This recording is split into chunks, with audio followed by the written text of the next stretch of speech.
Today, I want to kind of quickly go over. So there's four parts of what we do. Part one is marketing, part two is system, part three is acquisition and negotiation, part four is a disposition. Whether or not you're a new investors or experienced investor, first three parts are always good to kind of pick up the skill set so that you know how to generate the inbound leads for delinquent sellers. You know how to talk to or find those type of people. And then once it's in your system, you're never going to actually let that slip in the crack. And the most important thing here is that now we got to figure out how to get that under contract. So today's call is literally just talking about acquisition. So I want to kind of go over a few things and then I'll put things on the right hand side so that easier to follow. So there are four parts about acquisition process here. Number one is a process call, which is your discovery call with the seller lead. This is the very initial touch point that we have to do. Number two is underwriting. And I'm going to go over a bit of underwriting, the tools that we need to use, the cash on cash return, the neighborhood and all that stuff in Cleveland. And then obviously it can also apply to the same approach can apply to any other areas. Number three is your offer call. So once you have the initial discussion, which is a process call, the second thing that we look at is what can we do to actually get that number, at least like down to the range that we're aiming for. Offer call is kind of like negotiation basically without the contract. So get a feel of it, get a range. And then once you really understand what they're asking for versus what their bottom line is, then we can slowly tweak,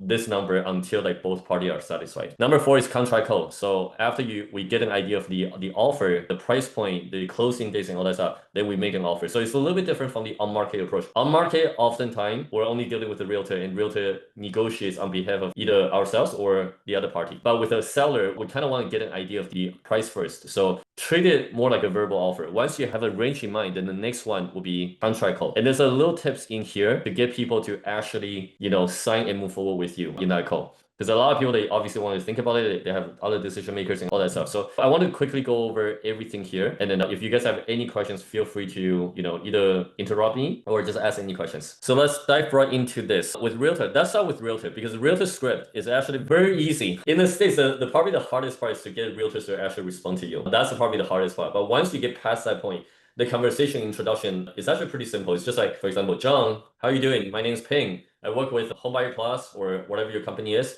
We buy, typically, I don't even say this part, but like if you want to kind of boost up your credibility a little bit, you can always say, hey, we buy like 20, 30 houses a month and then for either fix and flip, or we buy them as a rentals. And I just want you to kind of get to know about this specific listing. And then just, can you share with me a little bit more about the situation here? So it's a quick intro. A lot of times, once you get comfortable with saying this, you can kind of spin off your own style. A lot of times what I like to do is literally just, call the agent, just be like, hey, I see that you have a listing here, right? And then I will point out a few things on the listing. I'm just curious, like how long, did you get any offer yet? Or I would use a bit of a curiosity type of tone to get the agent to share that with me. In that conversation, this is where I will slowly unfold. Yeah, we do XYZ, to boost up my credibility. So the goal here for the introduction is to extend that conversation, right? And once you extend that conversation, realtors get comfortable with you. You ask the right questions here and there because people who are in this field also can recognize who's professional, who's not, okay? So, or who's experienced or who's inexperienced. So I typically don't have any issue with here, but if you are uncomfortable with this one, you can use this framework easily. And you always want to kind of touch that emotion because the most important thing about how we conduct a conversation is that you want to find ways to pull that emotion out of this transaction. If it's way too logical, we're only talking about numbers. But if the moment that we can really understand the motivation, why they're selling it, their time frame, like what's the challenge here for selling this property, and this can potentially prevent the goal to happen. This is where things can get a little bit more than just a number. Once you have that, okay, got it, have all the information. Let me just quickly run the numbers. I'll call you right back, or I'll speak to my partner, talk about the offer, and then you kind of anchor that. Okay, are you going to be available in the next 15 minutes if I call you on the dot, right? And this is just confirm the timing so that you can avoid some phone tag. Now let's talk about cold calling. How many people have cold called for delinquent sellers, or how many people had a chance to talk to any delinquent sellers? Peter, when was the last time that you had that discussion with the delinquent seller? Sellers were in sort of difficult financial position. Probably 2 or 3 days ago. 2 or 3 days ago. Yeah, because I couldn't do anything today. I was quite busy today, but yeah. How did you even get in touch with this person? Well, because I advertise. So they call me off my ad. So they call me but this is not Cleveland. This is Ontario, right? They call me or they'll send an email or I'll phone them. So it depends whether I pick it up live or I call them back. Got it. And okay. what I just do is just started a conversation, right? I let them know that, okay, I've received your information, from the email that you sent me. And I just started a conversation. And the conversation, I don't right away talk about their house or their problem right away. I just want to start a conversation, develop some kind of relationship, right? Before I start, going deep. Okay, sounds good. So we'll talk about that. This is where we call PPL, process script for PPL, pay per lead type of stuff. It depends on how you're running the ads. Could be PPC or PPL, but either way, these two are very very, very similar. I'm going to talk about that in a little bit. Let me start with the cold call because I know some people here might actually start with the delinquent seller list and just start calling people and see what happens. So very quickly, the script here, very simple. Sometimes I do things slightly different just to see if I could get a better response, but I'll go with this one and then I'll show you guys how I normally talk to people. So intro will be, let's say, hi John, my name's Ping. How are you doing today? Okay, and then, okay, this might be a little bit out of the blue, but I'm calling to see if you're interested in selling your property now or in the near future. And the reason why you're doing this is because in the States, you can skip trace like people who are in the financial difficulty. You can skip trace their contact information, email address, and all that stuff. So sometimes they haven't, like you knew that they're facing a bit of financial situation, but they don't know that you know about that information. So the goal here is just to create that initial contact, right? So you're kind of breaking the ice and then you're trying to like figure out if they'd be interested in selling it. So we might say something like, okay, awesome, glad I got a hold of you today. Just sold a property nearby and then we have some funds available to buy another one in this specific area. And hopefully your house is a good fit for us. And with that being said, if we looked into your property, come to an agreement for a fair price, would you definitely want to be selling it? This is if we get a good answer from the intro. It's just like, if the price is right, would you be interested in like maybe offloading your property? Because we're investors and we're looking in the area. Those are the stuff, and then they'll lead into the second one. And then after we get a bit of confirmation on the intention, if the price is right, be interested in selling or offloading the property. Okay, great. What has you thinking about selling it right now? Just so I can kind of understand your time frame, your reasonings, and all that stuff. Based on their motivation, you can keep going. Basically, the goal here is just to figure out. I like to really understand the emotional reason and the financial. Like this is the first thing first. If people are willing to actually open up a little bit more, this is where you can kind of understand their relationship, maybe the physical health, maybe they're going through a bit of divorce and all that stuff. I had a call yesterday at 3 p.m. actually with a gentleman. It was a very emotional discussion. Even got to a point where he got his wife on the call, at least like greeting with us. So those are the conversation that you want to have basically. It's just like at the end of the day, we're trying to create win-win-win situation. It's not just about lowballing people. Lowballing means you may not have the right audience. I like to look at the off-market deal sourcing as that we're helping people to get out of that foreclosure type of a situation. And so we create a win for the sellers. And then for us, it has enough spread. We can have a bit of finder's fee compensation for the effort and marketing that we put in there. And then we leave enough room for the end user. So you're trying to create a win-win-win situation. Obviously, everybody wants to squeeze a little bit more. It's just human nature. But the goal here is to prevent that foreclosure to happen for the person, for us to be able to figure out a solution for ourselves and obviously the next investor. And that being said, once you open this up a little bit, then talking about properties becomes very, very easy. A lot of times in this type of call, like yesterday, the only thing I got for the property condition is just your address. What have you done for the property, like quickly? I didn't even get into the flooring and all of that stuff. I just like, we just connect, talk about this and kind of understand their financial situation, their mortgage, and then when did the refi again, right? And how come he's been just asking a very straightforward questions like, how come you haven't been able to actually afford those payments, right? So we're having those type of conversation and then we're going to be hopping on the next call. So sometimes like the process code can take 1 or 2 calls to really gather all the information for cold calling script because you're reaching out. They're not really opting in for any service yet. They're not even aware that there's a service that can potentially solve their problem. You know, I had one guy call me last week. He was just a few days away from being evicted by the sheriff. He was already in foreclosure. Wow. I couldn't do anything with, for you, but yeah, so the sheriff, yesterday he would have been taken out of the place by the sheriff. Yeah, pre-foreclosure, yeah, you could do something, but yeah, I wanted to help him out, but it was too late. Couldn't do anything. Yeah, exactly. And by the way, most people are not aware that things can happen that fast because they already create a habit of delaying, waiting a little bit, and then they try to just not think about it until like it really gets, in front of them. Talking to these people, I find that it's emotional, and then we definitely have to show a lot of empathy with their situation. I feel like I'm yapping when there's not a lot of response. But let's talk about PPL because PPL is where a lot of us in this room can literally start doing it with a very, very small budget. I actually would love to see some of you guys who are currently searching for homes, at least give this a little try because the moment that you started doing like PPL, this is where the inbound leads started coming in here. So this is all just a few days ago, a couple days ago, over the weekend, because we turned on the marketing campaign and then now we're working with some of these sellers. They give us a different reasons, sell without agents, emergency reasons, relocation, emergency reasons, and all that stuff. All of these are coming from delinquent sellers from the list that we skip traced. And then we just run a very small budget. Actually, our budget is getting larger and larger. But initially, when you can do it for very, very cheap, less than 30 or 40 bucks a lead, but you just need to get to it faster because there's a lot of people also in that pool, right? But at least it's people who opt in and then you get to address it. If you want high quality exclusive lead, typically you're looking at, let's say $250, $300. These people are the leads that we're paying for basically. So There's a company out there warming, nurturing these people out, and as soon as they opt in into the service, they pass it off to us right away. Okay, so that's basically what we do. When the lead comes in, so Peter, this will be really, really good for you. Greg probably doesn't really need too much training about this. You already know how to communicate with any homeowners. So when people opt in, typically I say like, well, I see it comes in, we do the outbound, just like, hey, it's Ping, how are you doing today? Right? Or sometimes I would be like, hey, John, right? Higher pitch, as so like I already know him. Hey, it's Ping, how are you doing today? And it's just like, who's this?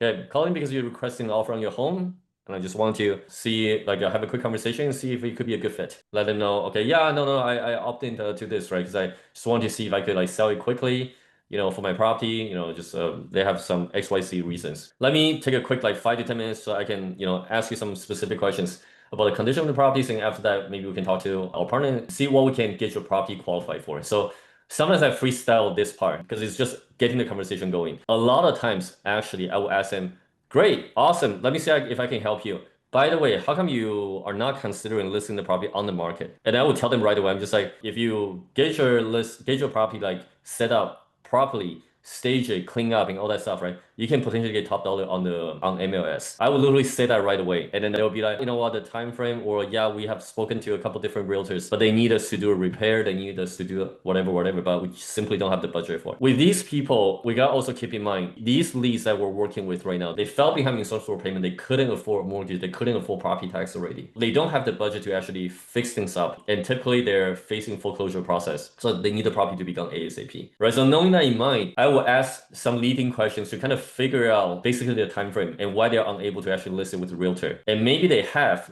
it's just that they're not getting enough traction and now they have to pivot into a different strategy to get their property sold, right? So they're running out of timing option. This part is really important for us to just connect quickly and kind of understand why they opting in the first place. Let's see if this can work out. And by the way, just want to kind of understand if we were actually able to get you a property, like the figure out a price that makes sense to you for the right price. Are you 100% going to actually sell this property, right? Or this is just still like gathering information? Could be yes, could be no. Because I just want to like get more yes before I started getting into more details afterwards. Once I do that, the next thing I do is, okay, what has you thinking about selling the property right now, right? Why is that important, right? And then people give me the stories, and then how long have you been thinking about it? How long have you been dealing with the current situation? And by the way, like knowing this, I just want to like kind of understand your situation, like how's that making you feel right now, like with having to like sell this property and go through this whole process. I'm going to share one call with you guys. It was a gentleman that just went through divorce. That one was literally a therapy session. That whole conversation took over an hour. It was a purely therapy session. He really needs to talk to someone. It was heavily emotionally invested. And this is one thing I also learned. The more that you can extend that conversation, you're going to also find out that the seller is more willing to work with you. It almost feels like, I don't know who told me this before, but if you're speaking to someone and a lot of people are like really giving you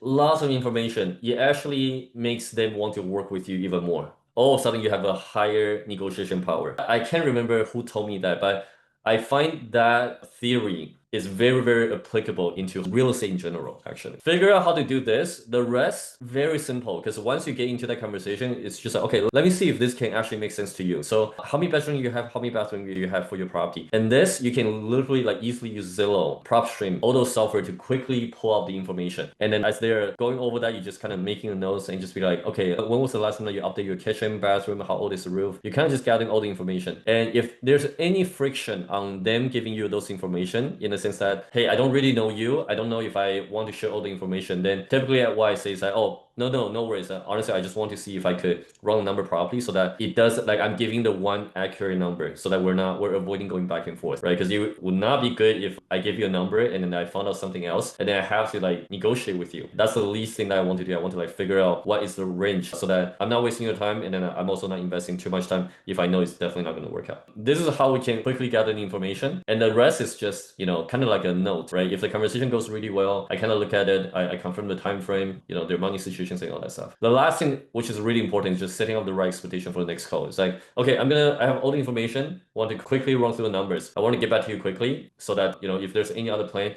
at least like we talk and then you can either move forward or we can work something out right away. You know, Ping, I find that when it comes to talking about the financial situation, there's quite often a lot of resistance there. What do you mean? Like, what their mortgage is or what their taxes they're paying and that sort of thing. Just talking about their, finances and, what their expenses are. Sometimes they're open, a lot of times they're not. Good thing about where we are right now, especially like in the US market, is that we can pull that data out pretty quickly. So if I find that there's too much resistance and I want to gather all the other information, I may not ask that question. But in Ontario, you kind of always need to touch on that. It's just like, because sometimes their guard will be super high. And they might just be like, we just want to talk about offer, right? Like, what can you do for me, right? Like, forget about like my mortgage. Like, what can we do here? Here's what I will probably do. It's just like, is there any surprises that I also need to like kind of calculate it? And by the way, I just want to kind of understand, kind of falling back to I just want to avoid the back and forth, right? I can give you the offer, but if I know that there's also outstanding balance that we need to figure out, then this will change the number as well. Because in Ontario, there's no way to find out. You can only use that and try to be like, hey, listen, like worst part, and I've done that once, right? And I would never actually do this again, right? And this is just to make sure that I can do business the right way. If I'm going to actually help you with the situation, I do need to know the numbers so that I'm not wasting the time that you have right now before, the property being foreclosed. I would just forget about what they say, give them a little bit more context and ask that question one more time. And that being said, I kind of need to know the number so that I can factor in everything and then give you the right offer. And by the way, I'm doing my best, right? If it doesn't work out, no worries, right? I'll still try to find ways to help you, but yeah. That might warrant a second call then, just to see whether they, after the first call, the second call, they'd be warmed up to you and basically. I typically don't have the problem with people who just opt in. There was one person that had a situation like that. It was like recently, it was this Charles. It's very interesting. This is a 32 unit building that's been abandoned for a while. And it's right next to electric power. It's a power plant, right next to a power plant. And it's being abandoned. And it's in D-class neighborhood. It's not too far from probably B minus. It's only like a couple blocks away. But that specific pocket area was in D. His guard was super high. It's just like, hey, listen, like if you want like 10K per unit, I can work something out right away.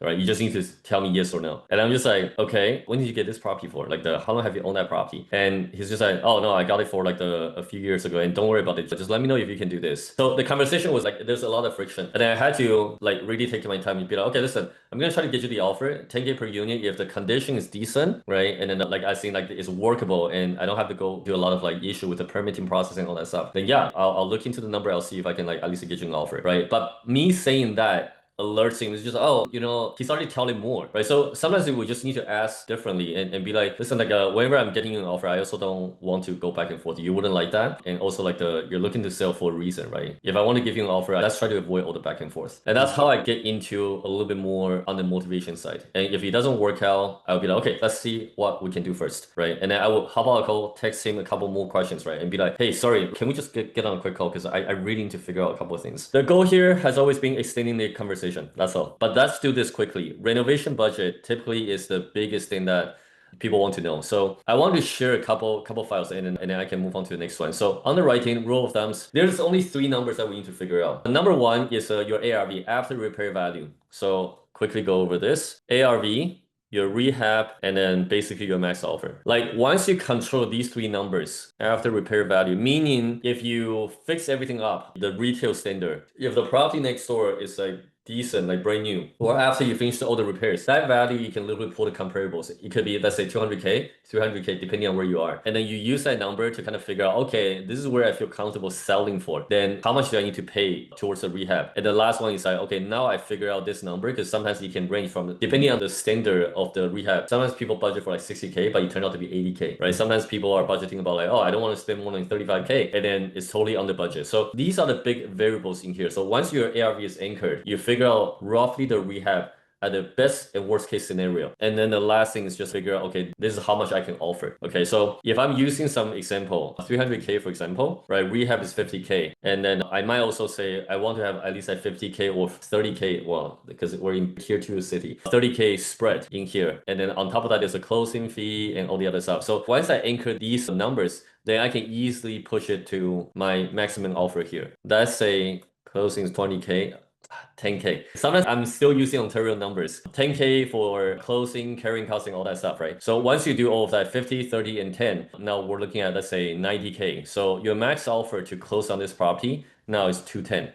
In reality, I want to still push it down a little bit more because rehab costs might be 50 to, let's say, 75K, depending on the situation. So I might use 300 minus 75 minus my spread minus my closing, and that comes down to my max offer. So that's a very typical way to explain the numbers and do the underwriting process. Keep that in mind for a bit. And then for someone who's a little bit newer, we actually put together this list. If your goal is to buy and flip it, follow the rule that I just outlined, because then there's enough spread for you to play with. If you want to buy and hold, on the right hand side, you guys can use this link. Just click on this one, and then it'll give you the zip code for like Cleveland market, and then we actually do the grading system, and then we're kind of aiming for a bit of a cash on cash return range, like ideal situation. That's where you want to kind of achieve, and then your notes. Okay, and then we also kind of talk about the class A, B, C, D type of stuff. So once you have all of this, then finding whatever property that you're running for max offer, you can literally just go into deal check and then just look at whether or not this kind of fit into your criteria. Once it's in, you know it's a good deal, basically. Okay, so we put together this list to make it a little bit easier for us to look at the number based on the zip code, because it's very market dependent, neighborhood dependent in the States. That's pretty much it that I want to share with you guys. Oh, sorry, and the rehab. There's a couple of things. There's a couple other information that you can factor in the rehab cost. Here's the thing. The best way for all of us to go through and understand the rehab cost is to get a three-port system. Always just, send the contractor out for inspection, pay them something for their trip, right? Get them to produce a quote. If you see a few deals like that, you're going to realize that, oh, okay, so roughly when I'm looking at this type of condition, the range is about this. For example, like I know multifamily, especially in Cleveland, I don't want to spend anything over 25K. In Ontario, like I already know that it's about like 45K is what I need to budget for.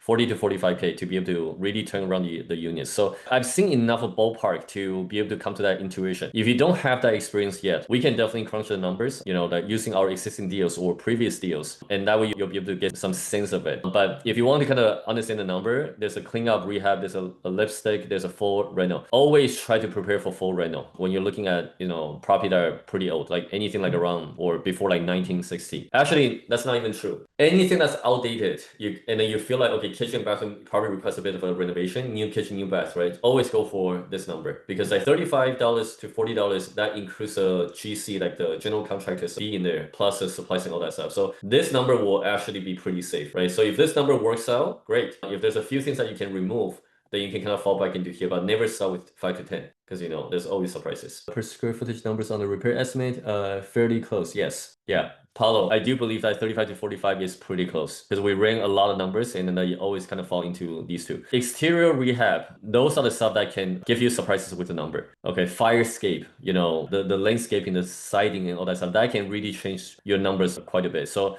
maybe remove exterior job, landscaping and all that stuff. That's pretty much it. Your ARV, your rehab, and then figure out your max offer with the spread that you want to have. If you're going for cash on cash return, don't worry too much about the spread, because biggest issue with how Canadian currently are running the numbers is that, oh, I want a strong cash flow. Oh, I also want to find ways to recycle the capital. Oh, I also want to be in a decent neighborhood, right? I need to have the budget to hire a property manager, other people, because I'm a remote investor. The moment that you're factoring all the benefits in here, you almost price yourself out of any deals. That's what I'm noticing right now with a lot of people doing it. You gotta stick to one side of things. So for example, if it's buying a whole type of strategy, you're focused on cash flow that can replace your income. Focus on that, right? Your metric is going to be on cash return. It's on the regular cash flow. You may not necessarily be looking for recycling your capital with a value add strategy, right? Because before, the market was going this way, and we're so spoiled on looking at those numbers. We buy anything, we do a little bit fix up, plus the market appreciation, it really became a full bird. And then after I do that, the rental market was also appreciating. Like that time is gone already, 3 years ago. But in the States, we're investing in a place where you can produce cash flow from day one, right? Which is nothing that is really challenging to actually find or produce that in Ontario market or BC market, right? Even in Alberta markets, it's not easy anymore. We gotta be very realistic with our expectation. Find one strategy and then just stick to that. And then Sarah asks, like, what about the things like mold damage and unexpected water damage?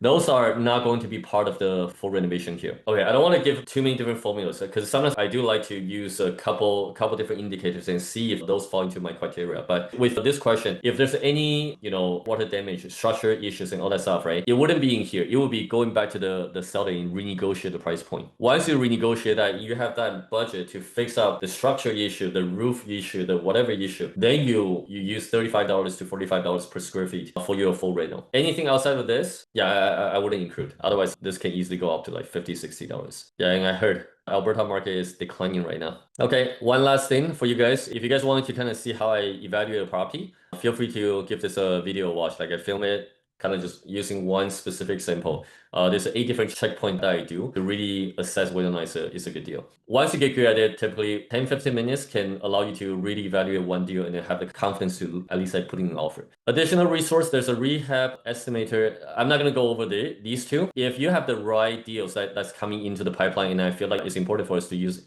any of these calculators, we can talk about it in the one-on-one call. Okay, so cover 2 things now. Process call, and then after that, we let the owner know, and then we do a quick underwriting process to understand our offer. And then typically there's going to be a gap between what they want versus what we can offer, what our max offer is. It goes into an offer call. Sometimes even if it still fits into within your max offer, you can still try to go down a little bit, because the biggest issue is that if you accept an offer too quickly, you'll always create that kind of feeling for the other person that like, did I make the wrong deal or bad deal for myself? If it fit into your criteria and then you're like, okay, let me run a number, let me think about this, get them to feel like they're working for it, and then you finally, okay, fine, I'll do it for you. You're so resonant with me, you do this, let's do this. Let's make it happen for you. You'll make the other person, the seller, feel a lot better as well. Okay, so again, this is going to be emotional call directly with the delinquent sellers. I always make sure that we try to protect the other person's emotion, like ego or, feeling of at least I'm making the right decision. So let's talk about the offer call quickly. One question, go for it. So Okay. my question is, instead of typing, I will just ask.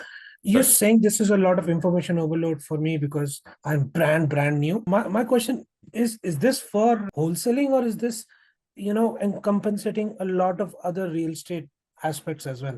Because at the end of the day, all I want to do is flip contracts, right? Why do I need to go through all of this? Because you might end up putting in an offer for the wrong price. When it's the wrong price, it's really hard for you to flip any contract over to another investor. Think about this, right? If we want to sell something, a product, you kind of need to know what your consumer, what your end user are looking for. Let's say, I'm going to name a few people here, like Andrew, Greg, and Mujang is like, hey, cash on cash return over 15% in B-class neighborhood. Let's say 150K, I'm pulling the trigger. Like they might have a very clear buy box for you, but if you don't understand what they're looking for, you won't be able to run the number the way that they want it. So it's not just about getting the offer signed. It's about getting the numbers signed that makes 3 wins in this whole transaction. So there's a bit of a knowledge that you have to obtain and absorb initially, because once you have that, guess what? You control the deal flow process here. By the way, I'm saying this to everybody here as well. Once you control the deal flow, then you can really figure out your exit strategy. You can flip the contract over. Maybe you can look at it and be like, well, there's a 50, 60K margin in here. Let me acquire this one instead, right? Or maybe this deal, you can take off the mortgage and the mortgage is only 2.8%, which is a deal that we've done. That one was really requires such a small like capital, 10K, and you can buy a property. Then you're like, okay, do I want to assign it to another person for 10K or do I want to kind of keep it to myself? You will start having those type of exit strategy for yourself. So learning how to become an investor is, in my opinion, is really important because it benefits your buyer. It also benefits you as an investor moving forward. So what I'm getting from you is this can evolve. You can start from wholesaling, but this can evolve into something completely different if you see more value in other things. 100%. Let me give you an example. All the real estate developer, I don't see them buying properties on MLS all the time because they figured out how to source the deal the right way, right? So they were door knocking, they have their own like the marketing system to focus on that specific location, right? And then they get a seller interested in selling or making a deal with them, and they buy that, they assemble the lots, and then once everything's complete, they bring it over to the city and then get this whole process. So advanced investors are doing it already, right? And there's a reason why they control that deal flow. So there's so many different branches that you can branch out afterwards once you know how to source the right deal and run the numbers correctly. Thank you. Yeah. Okay, no problem. Okay, let's dive into offer code. So offer code is very interesting, and we're always tweaking this one, but the framework doesn't really change. It's just how you speak and how you deliver might change a little bit depending on your personality. Let's talk about the offer code. Let's say we run through the numbers, we know exactly what we're doing, and then obviously there's a bit of a gap that we need to breach. And I will hop on a call with the seller and be like, hey, John, Ping, it's Ping here, right? Do you have like 5 minutes to talk about the offer that we prepared? So okay, great. Spoke to my partner. Just want to let you know that what your property qualifies for. So before we talk about it, the partners would like me to kind of walk you through about what it looks like. And if you do decide to work with us, then we'll talk more details. Is that okay? And then at the end of the conversation, after I let you know about the numbers, And do you feel like you have enough information to make a confident yes or no decision? Okay, we always want to get that. Like we need to ask a very direct question. Okay, that's just like if the number works out for you, do you feel like you have enough information to actually make that decision with us? Again, if you decide not to work with us, or you don't want to work with us, perfectly fine. Like you're not gonna hurt my feelings. But obviously, like if you do decide to like move forward, I would like to send you the written offer in your email, and then we can both work together. It'll take about 5 minutes, and then or however long you need to actually get this done.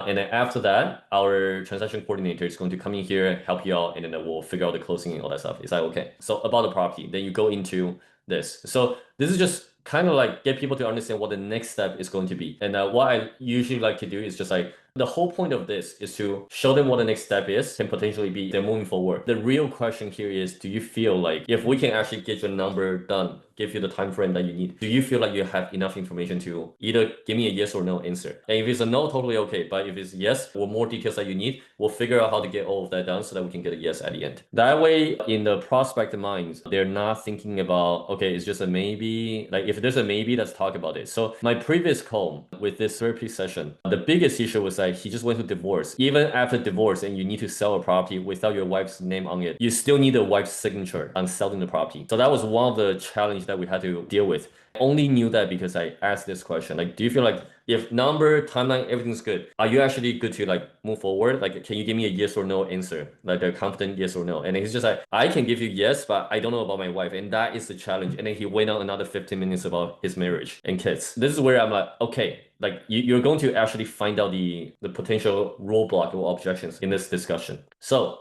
but let's say if we get past that point and then we talk about this and we're like, okay, so just want to kind of summarize the situation here. So I always started with emotion. You want to sell because XYZ, you have a plan to, retire and maybe you're sick and tired of dealing with rental properties, yada, yada, yada. And you're looking to sell it in the next 30 days so that you can do, you can relocate, you can do XYZ, you can fully retire and all that stuff.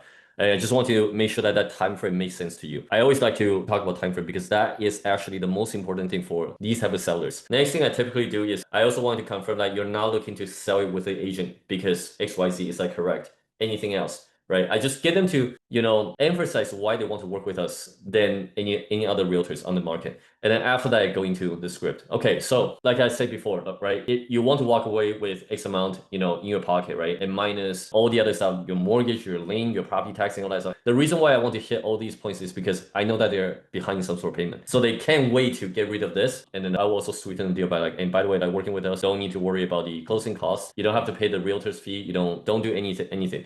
And then I'll be able to actually work with you on that time frame. Okay, so that being said, your property qualifies for, okay, 200K. Maybe initial discussion was like, I want you to do 260K. And then I will kind of like, is that the best you can do? Or like what happens if it comes down lower? Like, do you still want me to present the offer to you? That's where people will give me a range. It's just like, what, I want to get 260, but honestly, like if it's 240 to 45, like that, you still reach out to me like that. Let's figure something out. Let's still have a conversation. In here, I might say 220 and we're at 260, but in my mind, we know that the gap is only 20K. And the moment in real estate is very interesting. The moment that your gap is less than 20K, typically you can make the deal work. That's based on my experience. I rarely have a deal that couldn't work for 20K gap. Okay, so 260, 220, but I know that their bottom is 240. I know I have a shot here. And then I will go back and forth with them and just be, again, this is where how much more trouble that they need to go through is re-emphasizing, what, if we do this, honestly, you're really just saving a bit of a, hassle here. And also keep in mind, you don't have to pay, property tax, lien, you don't have to do rehab and all that stuff, right? And if they feel like, it's just a little bit too low,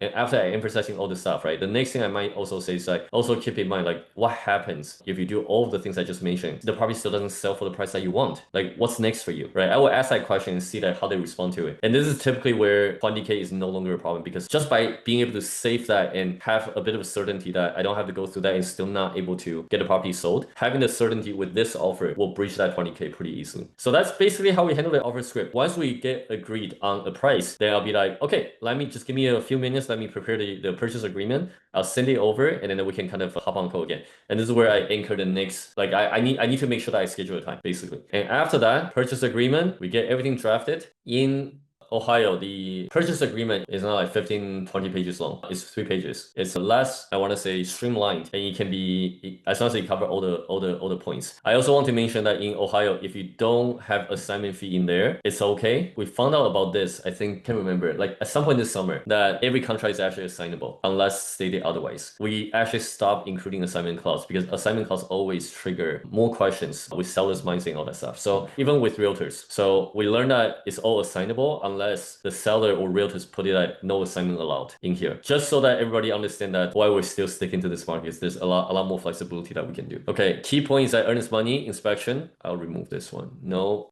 assignment needed. In Ontario, we need to do that. In anywhere else, we probably need to still do that. Now, confirm the offer, explain the contract, and then let's talk about next steps. So there's one really important tip that we always do. Once we started implementing it changed like our conversion rate completely. Here's what we do. We get on a call, and then obviously they want to see the numbers. Most people will say, okay, great. Let me send it to me. Let me review it with my lawyer. Let me review it with my wife, and then I'll get back to you. Most people's typical standard answer will be like, okay, let me just go over that, think it through for a few days, and then if it's good, we'll get back to you right away. Okay, great, no problem. By the way, just in case you have any questions so that we can avoid some phone tag, let's do this. We'll get on a call, get on a Zoom call. We'll go over the contract together. You don't need to make any decision in this call, right? But I just want to make sure you can fully understand everything that's on this purchase agreement. And then if there's anything that you're not sure about, at least I can answer to you. I can answer, and you can answer to any other decision maker that you may have. Okay, let's do it. When we get on call, here's what I do. I just mute myself, and then I'll show them the contract, and then I say, like we implement this and we tried it. Like I tried it first, and I implemented.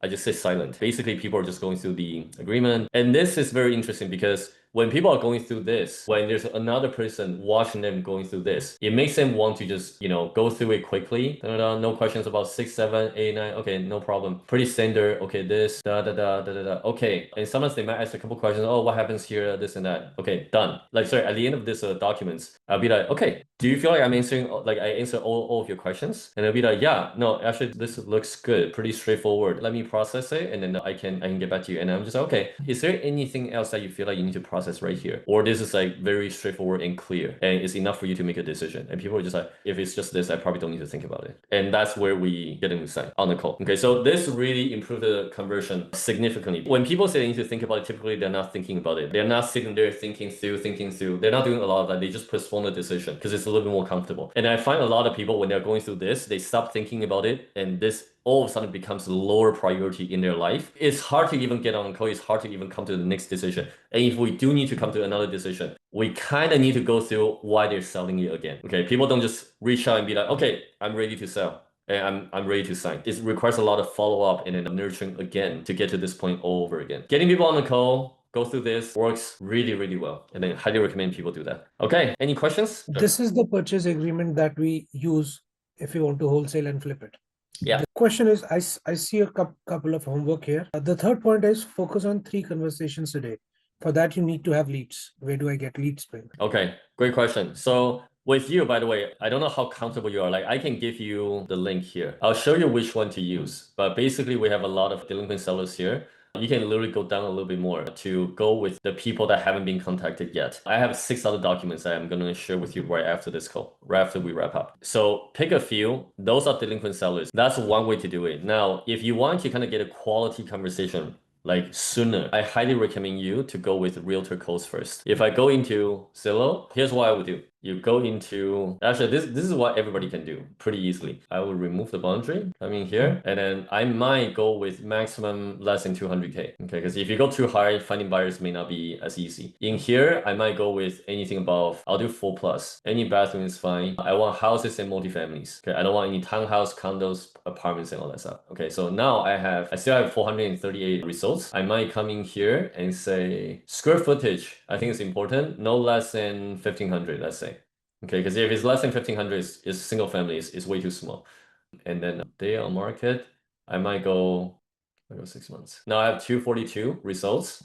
And then I will start with like all the way until the end. Okay, so I'll do 6. Hang on 1 second. Show you guys exactly how we do it. Now 46 days. There's a lot more like the Did he change the setting? Yeah, I will go with properties with like over 90 days. 45 days is fine. Typically, it shows up at the end of the page. I don't know why it's random right now, 18 days in here. But longer day is better because the realtors are hoping to get their commission. So they're looking for buyers. Then I can literally use a realtor script, talk to them, have a conversation, and just try to understand that, do you have any offers, and how come it's been on the market for a while, right? Just want to know this story here. So the more conversation you have, the more confidence you're going to have. And once you feel like, okay, calling is definitely not an issue, then boom, cold calling to the delinquent sellers, because these two are free. And once you get very comfortable with the script and we listen to it, we're like, okay, you're definitely ready. Then you turn on the marketing budget, because then it pushes the delinquent sellers to you. And then you already know that having a conversation, process call, offer, and contract call is not an issue for you. And this is where you started cranking up the marketing budget, right? And get those leads flow to you. Once you have that, real estate investment becomes so easy will actually become so easy for you. Because there's no way that with the right script and confidence in underwriting skill, you guys can do this. That you guys can definitely make a deal happen when these people are looking for a solution. That's my advice. Let me email you, KK. Yeah, one last question and no more after that. Why only Cleveland and Ohio? The US is pretty big. Why not Arizona? They are in Pacific timing. Great question. You kind of answered your own question already, by the way. I'll give you two answers actually, and the second one is going to be even more interesting. But first one, because the market is so big, it's a little bit too big. You have to start somewhere, right? So it doesn't matter where you start, as long as you started doing it.